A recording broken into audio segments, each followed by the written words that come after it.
Yunglarimni olib tashlashgan, badanimda esa ximichески kuygan joylari bor. Biroz yoqimsiz. Lekin normayman. Chinakam og'riq qachonki qimirlasam yokida chuqur nafas olganini sezaman. Mana hozirgidek. Men tajriba quyonchasiman. Men otam ham, onam ham, singlim ham, bolalarim ham, xullas, hammasi tajriba quyonchasi bo'lishgan. Ular hammasi o'lib ketishgan. Men ham qismatim shu. Biz shu uchun dunyoga kelganmiz. Quyonlar uchun bu sharafli ish.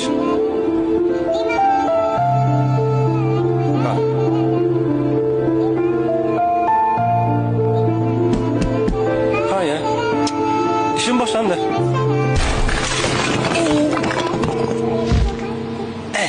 Juda ham qo'rqinchli. Lekin men shunchaki ishimni qilyapman. Voy, Ralf. Qayerda bir девочка gruppa? Ha, ularmi? Ketimdan yurishibdi va qanaqadir hujjatli film olishdi. Ularni iltimos qil, bizni qutqarishsin. Qutqarsin, bu yerni olib ketsin.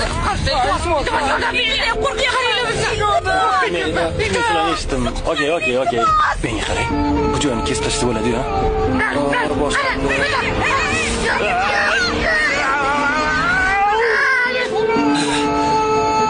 Nima demoqchi edim? Sizlarga murojaatim hayvonlarga yoqqa qarasangiz. To'g'ri turib. Ha, uzr. Men to'g'ri turdimmi? Ha, bo'ladi. Xullas, nima demoqchi edim?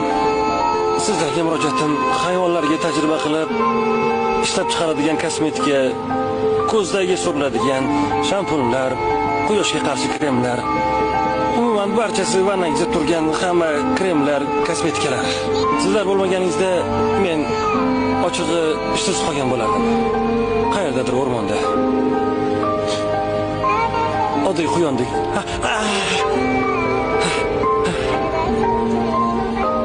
Hammasi zo'r. Sizning chiroyingiz uchun hayvonlar ozor chekishi yoki qurbon bo'lishini bilarmidingiz?